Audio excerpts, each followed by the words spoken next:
here.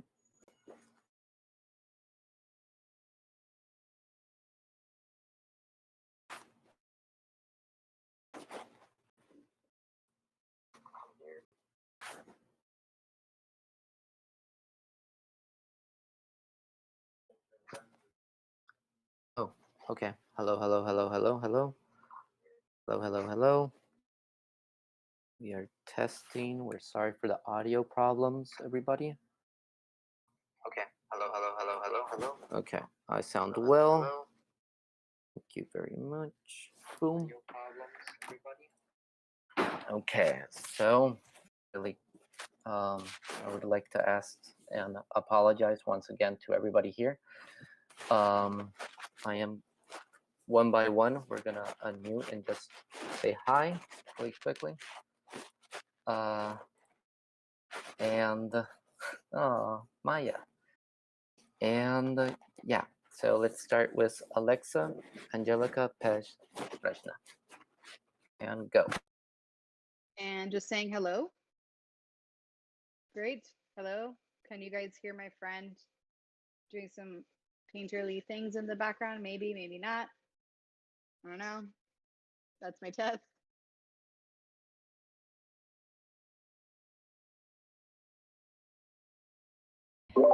Here's my test. Angelica's testing out the microphone, testing out the sound, and testing out the audio.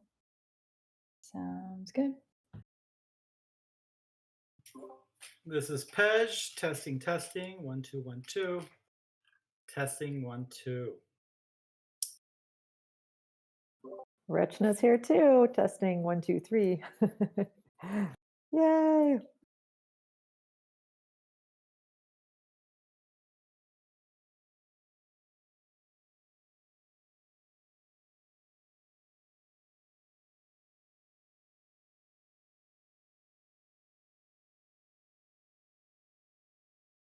Okay, I did not hear any echo this time. I was on everywhere. And again, I want to apologize to everybody. We're really behind, but we are being asked if it's possible for Alexa to retell the story, and then we'll move into the feedback for everybody.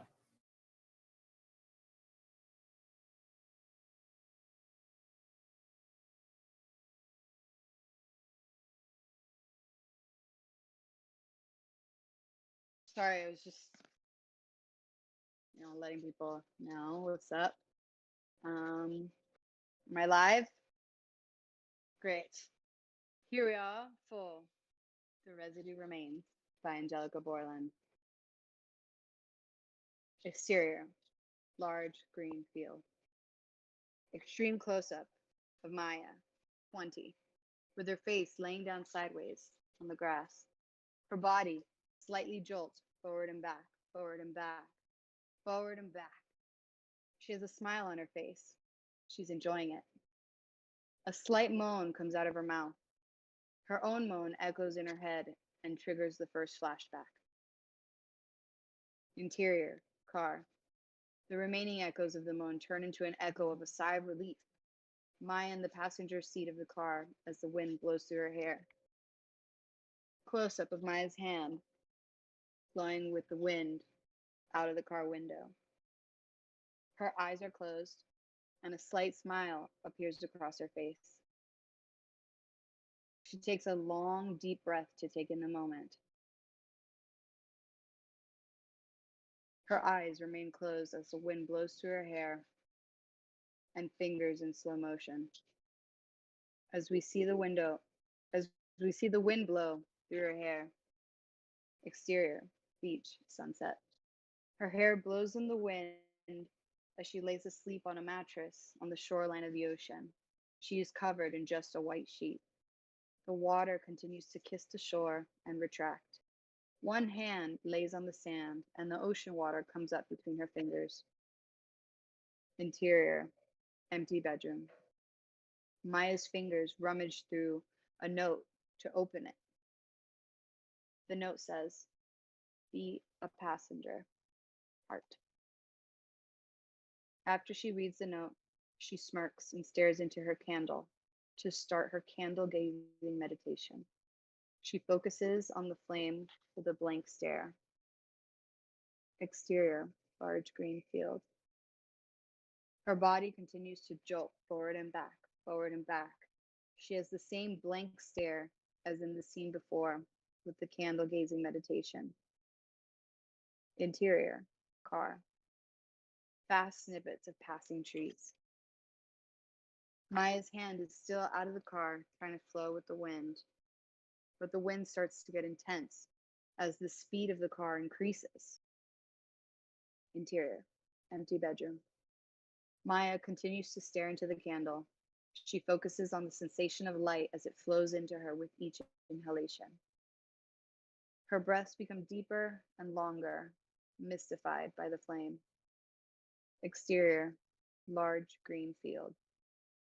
Now this time Maya has a slight concerned look on her face. The pace of her jolting body picks up a notch. She takes slow, deep breaths, juxtaposing the increasing pace of her body jolts. Her eyes blink slower than usual as she tries to process the thoughts going through her head. Interior, empty bedroom. Extreme close-up of the reflection of the single lit candle in Maya's eye. The flame slowly sways from left to right, and then will have moments of stillness. She continues to look into the candle without blinking, bewildered with the thoughts and memories coming in. Interior, car.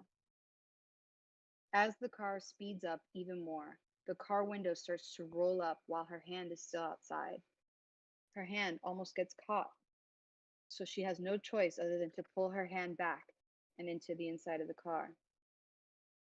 Exterior, large green field. As her body continues to jolt forward and back, her jaw clenches and tears stream down her face, the side of her face. Interior, car. Maya holds on for dear life while looking straight into the camera as the car races. Interior, bedroom. Maya continues to stare into the candle. Tears start to come down her face. She tries her hardest to hold them back as she stares into the candle. Exterior, large green field. Crying in distress, Maya mouths the words, "I'm sorry," over and over again, straight into the camera. A child's small hand comes into the frame and wipes the tears from her cheeks. Interior, bedroom. Maya is no longer crying, but her face is red and swollen from crying before. Without losing eyesight of the candle, she grabs the note that says, "Be a passenger," and lights it on fire with the candle. The note bursts into flames as Maya is mesmerized with the fire. Exterior, beach, sunset. Maya leaves the mattress behind and heads towards the ocean with just the white sheet. As she gets further into the water, the white sheet slowly comes off her. She keeps walking until she is completely underwater. Exterior, large green field. The jolting stops. Maya remains unmoved as she continues to stare into the camera. A strap-on is thrown next to her face. The person who is behind her is never shown. We just see heels walk across the front of her face and then out of the frame. Exterior, beach sunset. The endless ocean, with the white sheet slowly drifting. Maya comes up for a breath of air. End.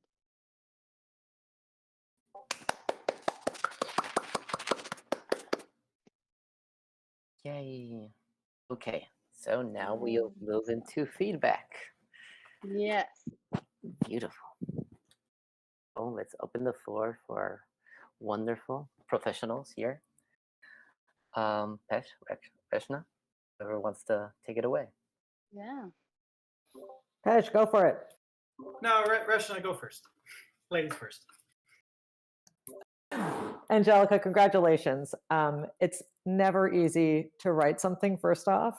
And second off, it's never easy. It's even harder to share it with other people. So, wipe the sweat. I know it's like, oh, the nerves, I'm sure, are up here. So I appreciate I've been in that hot seat. And it's an exhilarating feeling to hear your words come off the page. So I hope you got to enjoy hearing your words come off the page. And I'm sure you're already like writing down the notes of what you want to tackle and how you feel about this. So I just want to preface with, this is just my opinion. These are my thoughts. Take them or leave them. These are my impressions. And I usually come to Guillermo. I'm not sure how conversational this can be, but it's tricky with 3 pages. There's a lot of questions of like, what is this a setup for? Where is this going to take me? What is this in tone with? For the rest, is it a half hour? Is it a feature? Is it like, I have no idea. These are good questions that, of course, Angelica could Can get address. into. Exactly, and so it's a back and forth. Yeah. So Angelica, maybe you can just set me up with a little bit of context, and then I can recontextualize my notes. And note-wise, I can talk to you about the 3 pages and structure and like the impressions, but I also am happy to, if not here, we can take it offline. I can give you line notes just for technicality of writing as well, if you want, if that's helpful. But please, any context would be wonderful. Yeah, definitely. So I wrote this as a short, but keeping in mind I want to expand it. I think before I even think about features, I want to kind of get all my, like I call it word vomit, onto the paper and put it into a short, just to kind of get a feel for the mood and my, like, almost process my thoughts and feelings through something shorter form. Cool. So is this the whole thing then? Is this the whole, the first kind of draft of a complete, 3-minute short? Correct. Okay, that's super helpful. Thank you. Because then it lives in another space, right? I'm not imagining 3-act structure to unfold in like the feature film sense. So now it feels like, okay, it's a bit experimental in its format. It's poetic. And I think you've done a great job of that. You've left me as your audience member. You've taken me through a journey of feelings, and you've left me in a consistent, like, tonal space through the scenery going through.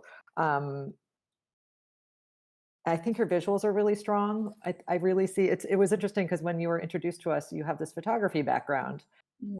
So I see your eye. Your storytelling is coming through imagery, and it's so interesting that the hardest movie to make is a silent movie.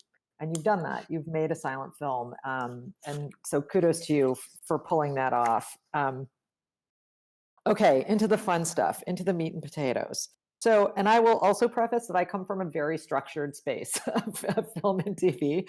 And it's funny because I'm actually myself trying to go through an exercise similar to this to see if I can get into this kind of more experimental space of poetics through visuals. So I'm going to come at this from more of a, here's the character, what's the journey she's going on, and what is her change, if there's going to be a change. Usually in cinema we have a character change from beginning to end, and it feels like she's I didn't know if she was in mourning of something, and this was a bit of a penance that she was kind of going through. It is a place of pleasure seeking, but it was also a place of suffering. Like, it's almost this, like,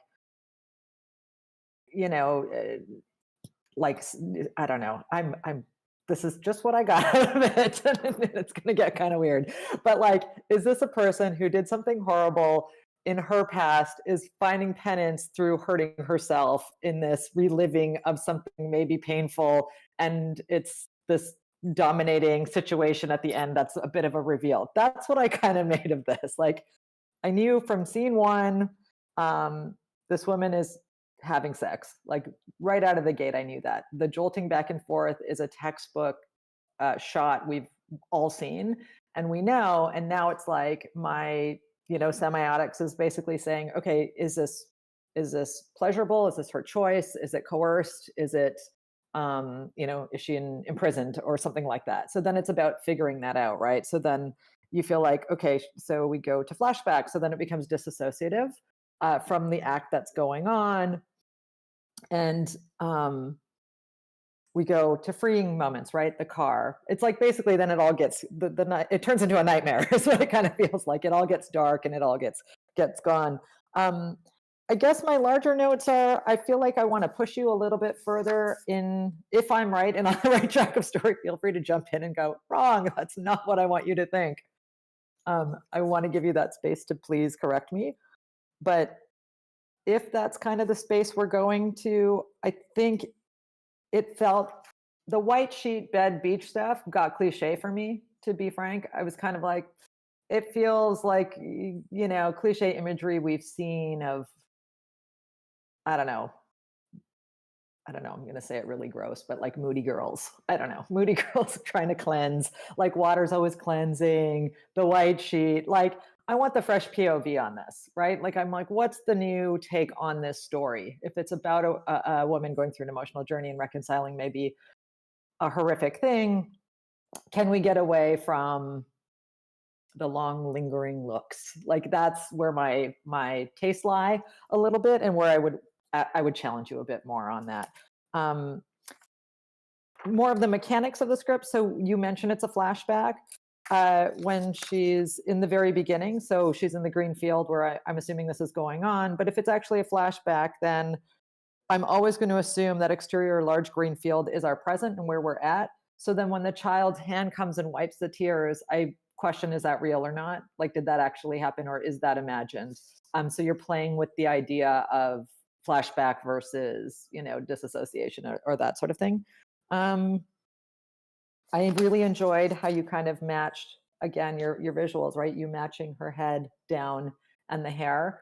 And I wanted to ask you, do you imagine that shot for shot? Like, we're going to be on her face, and then, same with the candle, and then same with the car. Is that, are you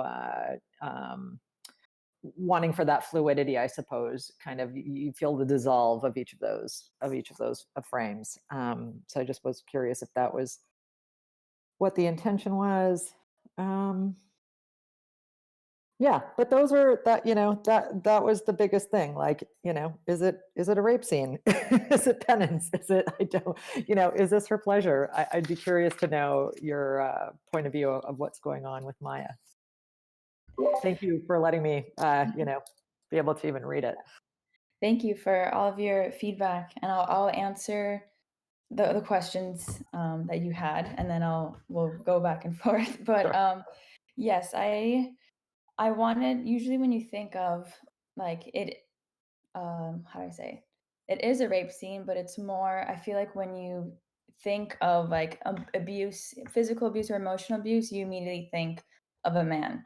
A man's definitely behind her. So I kind of wanted to test that, because you don't really feel, people don't really assume that women are capable of that kind of emotional abuse. So it was kind of like that physical rape was, what is the word, kind of symbolizing like the emotional abuse from a woman. So that's why at the end I kind of like, I wanted to do a plot twist, because I think everyone reading the script would most likely would have assumed that it was a man behind her, but then when you kind of see that, oh, this was a woman raping her from behind, that's kind of like a shock.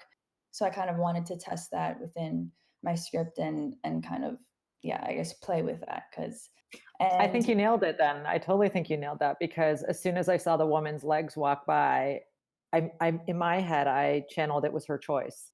So that's fascinating. So thank you for that. Because then, yeah, that is breaking the stereotype, I suppose. Yeah.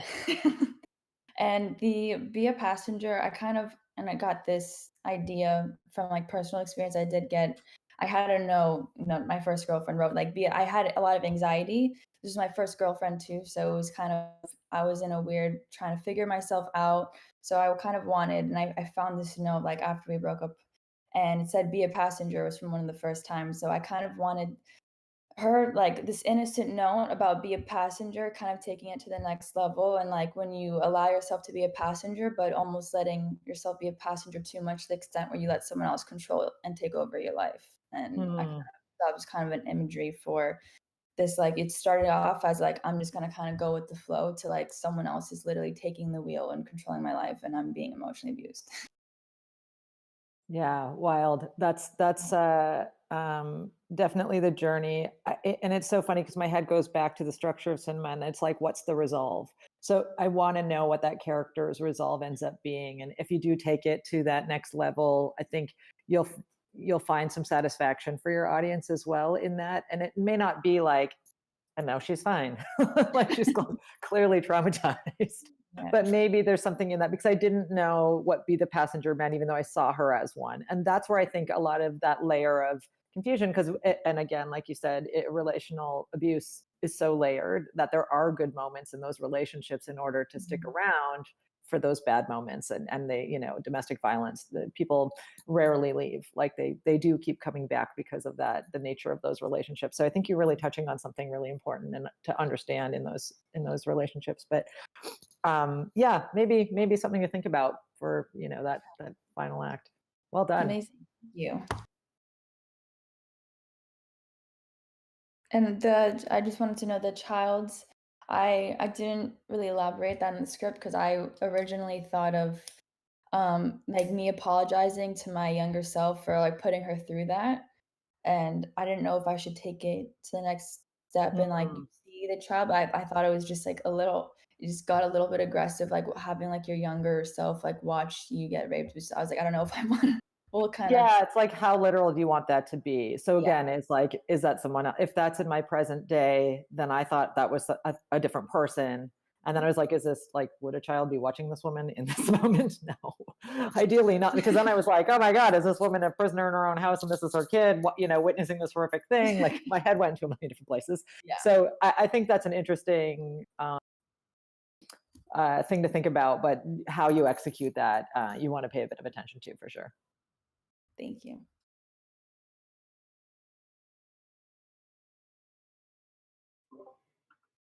Is it my turn now? Well, also, I would like to congratulate you for sharing this with us. It's never easy. It's always hard to present, your creative endeavors on, especially in a public way like this. When I've read this script several times, even before we read it together, and my impression always was, this is an art film. This is visual poetry, right? So, and I take it as that, right? So I kind of like set aside, structure, like Reshna said, and really see it more as a, personal expression of an idea, of a feeling, right? And what you want to get across to your audience is perhaps more of a feeling than something intellectual, right? Because a more narrative type story is going to be more on an intellectual level, right? And this kind of like collection of images is more trying to tap into more of an emotional reaction from your audience, right? So that being said, it just makes me ask, okay, so why isn't this just a shot list? Because if I make experimental films and films that are meant to be more lyrical or visual poetry. That's more of my kind of thing.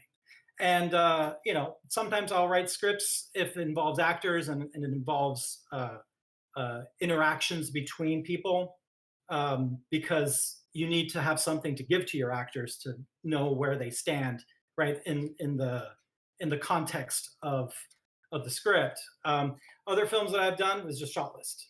So, what is your intention with putting this in screenplay format? Is it to, give someone a nice read, something for them to read as if they were reading a poem? I don't know. What is your intention in putting this in as a script? I think it was for me to emotionally process trauma. I think usually when I'm going through something, I guess, difficult in my life, the only way I can finish processing is by like making it into art, and as cheesy as that sounds. So I do feel like I do want to make this one day. But so yeah, that's kind of my Well, my process. question is, why specifically a screenplay instead of a shot list, or just the film? Interesting. Um, I think because at first I feel like since I'm like a DP, I think in shot lists. So I feel like my initial response and reaction is like seeing it visually. So I think that's why it does feel like a shot list, but I kind of wanted to put in the screenplay format to make it feel more of a story from beginning to end. So I kind of could close the book and Yeah. have it end.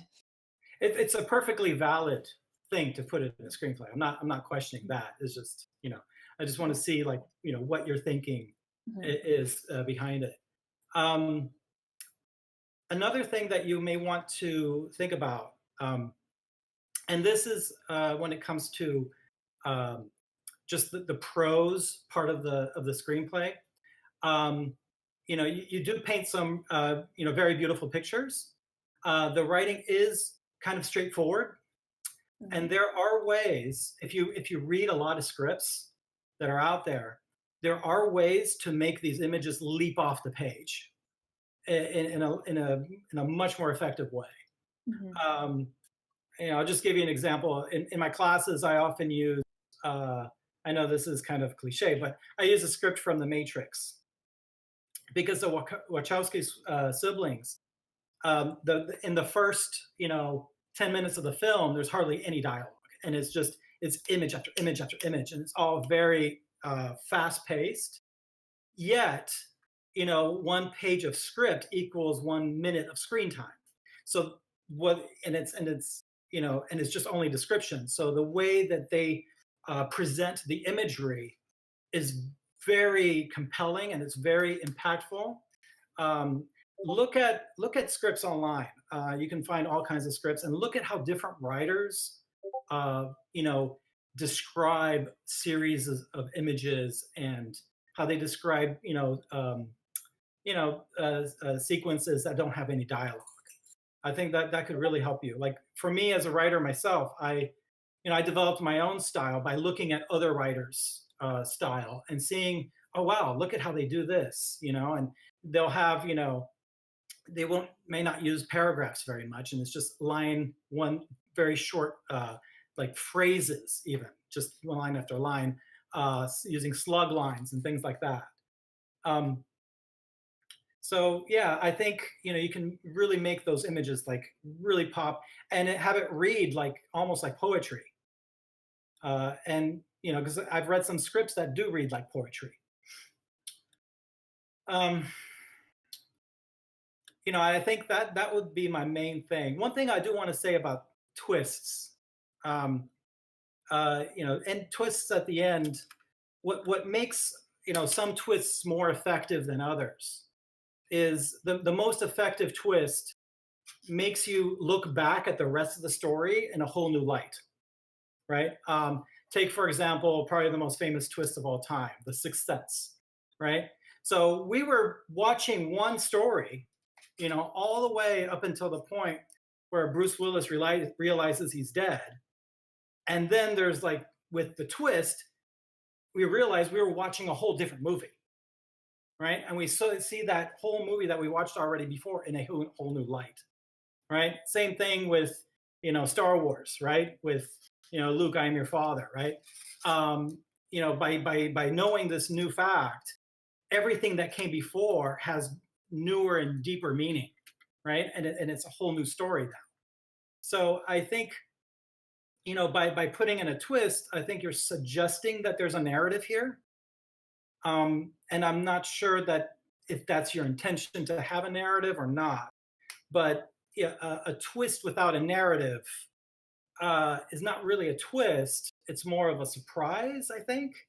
I don't know if this strap-on really reveals anything new to us about the characters, or anything really meaningful. Okay, it's a surprise, but I don't know if it really makes us see everything that we've seen before in a whole new light. So I would think about that. To me, it feels a little bit it feels like a surprise.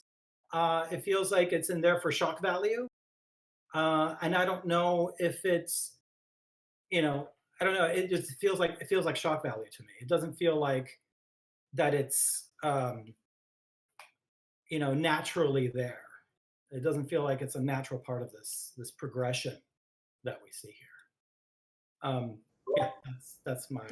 Do you have any advice on how to, I guess, make it not feel that way? Well, then you need a narrative. Okay, like dialogue, you think? Yeah, we'd have to see like some kind of story-like progression, right? Yeah.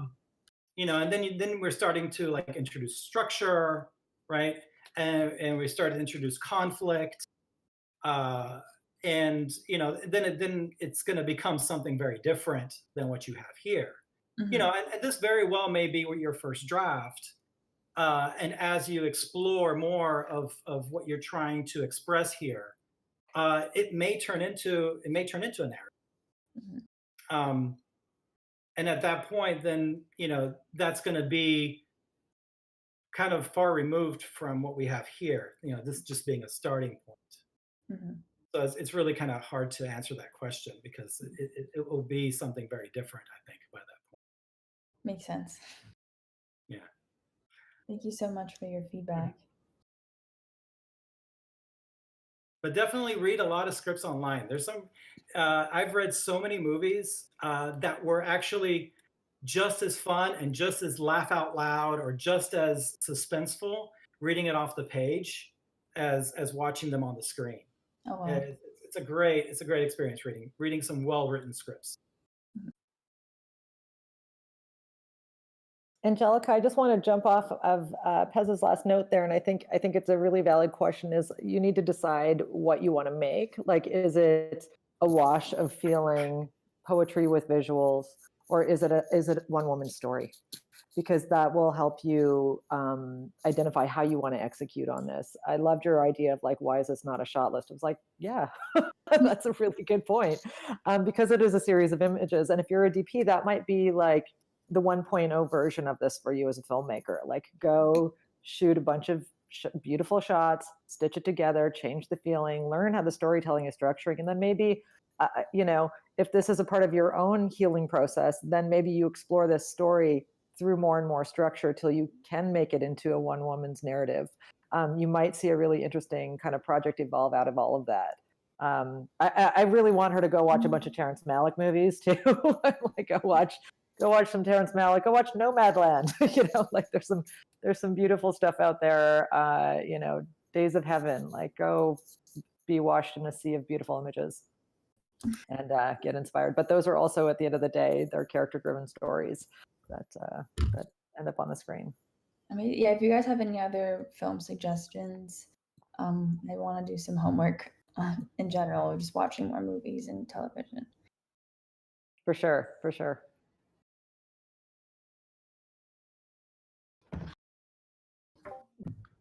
Wonderful. Yeah, check out Chris Marker. Chris Marker. You know, the works of Chris Marker. All right. Alrighty. Okay, so Angelica, how do you feel after this? I feel really great. I haven't workshopped a script in like years, so it feels good to kind of get back into it and test out, just make something. And it's really great to get advice from people in the industry. So thank you both for taking the time to read my script and give me feedback. It really means a lot to me, and I'm definitely excited to kind of get back and improve on this and learn more. Wonderful. I mean, congratulations again. No easy feat to do all of this and do the big show and tell. So congrats to you. Yeah, agreed. Congrats. Thank you so much. perfect. Thank you, everybody. Perfect. And Alexa, I'll just close it up because since we went a bit over, just gonna do a quick shout out to our programs. But first of all, thank you, Alexa. Thank you, Angelica.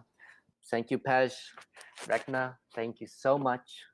Everybody present, everybody watching, thank you so much for seeing the latest of Angelica. We're sure that we'll be seeing it. She's a very quick film filmmaker this one. And yeah, so before we go, just a quick reminder.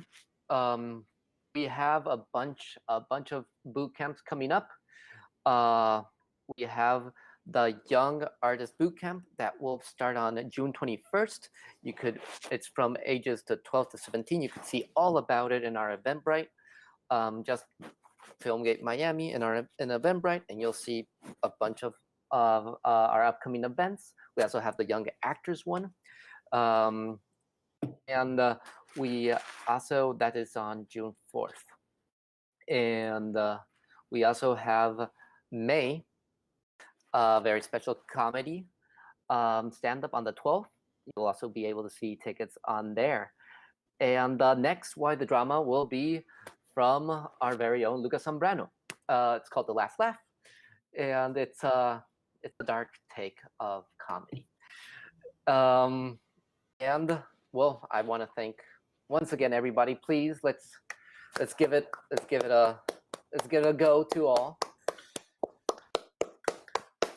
And I'm sure that it won't be the only time that we'll see each other. Thank you all very much, and until next time. Thank you. Bye, everybody. Thank you. Bye. Thank you. Bye. Bye. Nice to meet you all. Nice to meet you all. Gilmore, I have no idea how to leave.